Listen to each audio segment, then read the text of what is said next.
Hi there. Well, Linda Barker's back in the kitchen, looking very glamorous. Oh, We're back in the thank kitchen. you. Very good, very good. And you've been motivating us to get running and cooking up some healthy dishes, haven't you? I mean, to me, the key is to cook healthy, especially if you're doing sport and exercise.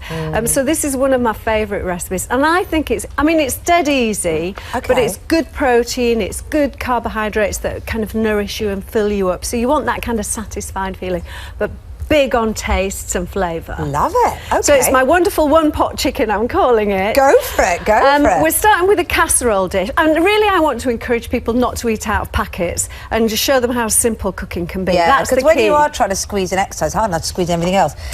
you do think, oh, I haven't got time, don't you? Exactly. No, if you're busy, run into the kitchen, put this together and so what's that? So this is pearl barley. Now, this is a bit of an old-fashioned grain, whole grain. You find it in like Scotch broth and old kind of casserole recipes. Yes. Soup sometimes. Yeah, soup. Yeah. It's getting a bit of a resurgence because I've noticed people cooking it in risottos now, just pearl barley, and it's fabulous. It tastes amazing. And it's low-cal and all of that, is it? Well, it's like a proper carbohydrate. So that's pearl barley and wild rice, so good textures here. So that sits at the bottom of the casserole, and then I'm just going to layer in vegetables. So again, whatever you have around, but I'm using sweet potato.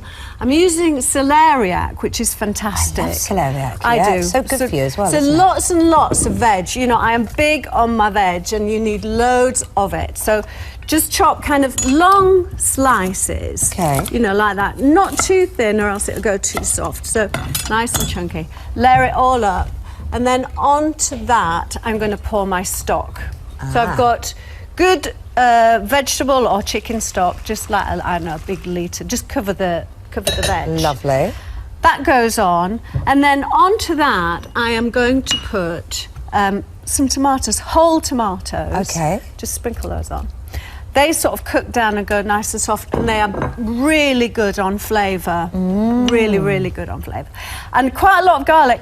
What? Have you seen how much garlic there is here? But we're not cutting it. You're not even chopping it up? We're not crushing it, but that's the key. If you keep it whole, it'll just caramelise and go soft and sweet.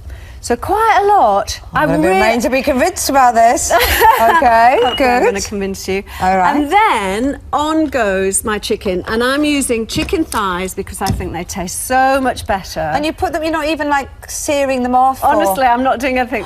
They're going Linda, I love you. This is so easy. It's going to go in a hot oven, like 180-degree oven, for just over an hour, or you know, take kind of an eye on that. And it doesn't matter that that's slightly out of the stock. That's not going to burn. No, or anything. I want it out of the stock. I've kept you? the skin on because I want the skin to go crispy and I want the meat to stay luscious inside. So brilliant, how clever. That goes into the oven. So if you could open me the oven, Kate, that would be fab. Oh, I don't normally get the chance to do this. Oh, gosh. I feel Stick with slightly me, darling. upgraded in my responsibility. Thank you very much. Fab. And look, there's one here because it is about an hour's cooking. Oh, that and looks here it is. lovely. So you've got crispy skin. All those meat juices have sunk down into the veg. Gorgeous. All your carbs have softened up underneath. Okay. I'm just going to finish it because it's got to be healthy with seeds. Right. So I've got pumpkin, sesame, sunflower. Okay, and I guess if not everybody likes that, you could put that on the table and they could sprinkle it on themselves, couldn't they? Yeah. And dill. I love dill. A lot of people think dill is for fish, but I love dill on everything. But dill on chicken, do you? Dill on chicken. And it looks fab, doesn't it? Yeah. Absolutely wonderful. Maybe a bit of sprinkle of salt and pepper.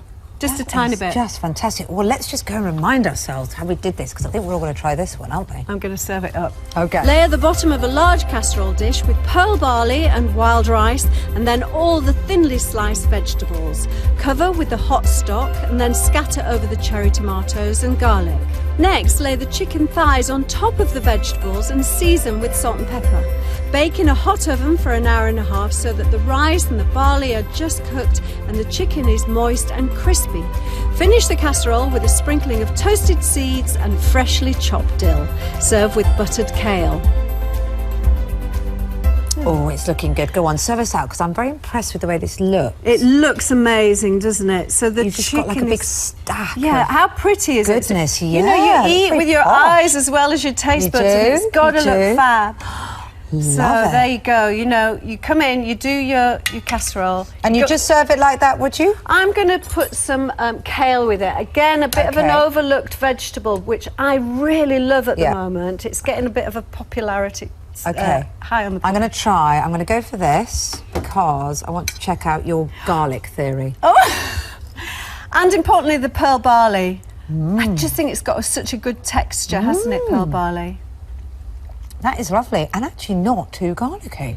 There you go. All right, Linda, you apparently know what you're talking about.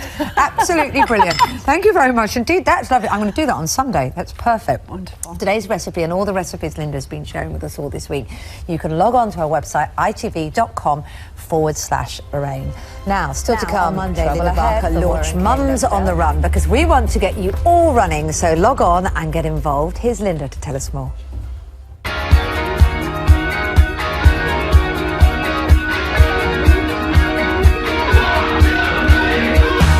There's never been a better time to think about fitness. Now's the time to spring clean your lifestyle, get fit, get healthy and be proactive.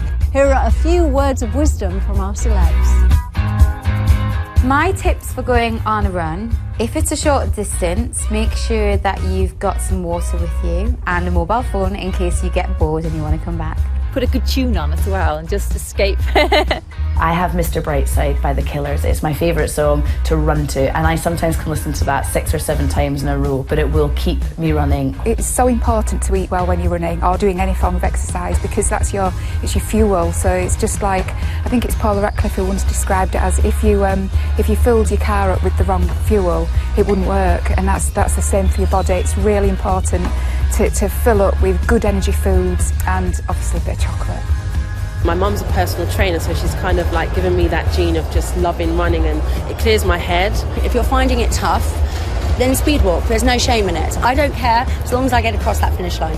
When I was filming Hustle, I did hundreds and hundreds of hours of gym time.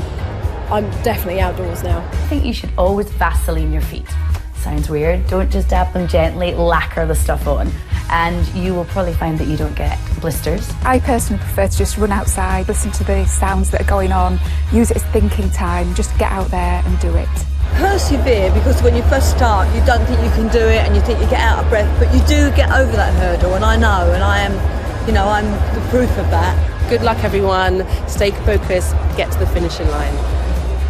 Brilliant. Well, Cancer Research UK's Race for Life is hosting a 5K event, especially for all of you at home, which our 3 volunteers, Lorraine and Linda, will also be running. So if you want to join them, you've got to be a woman and you've got to be aged 16 or over, and the race will take place in London on the 14th of May at 12 p.m. And if you do fancy taking part, then go to the website to sign up now. Whilst entry is possible up to midnight on the 7th of May, it is a first-come, first-served basis for 1,000 people only. So really be quick if you want to do this and sign up. And you will also find our free running plan on the website to try and help you get motivated.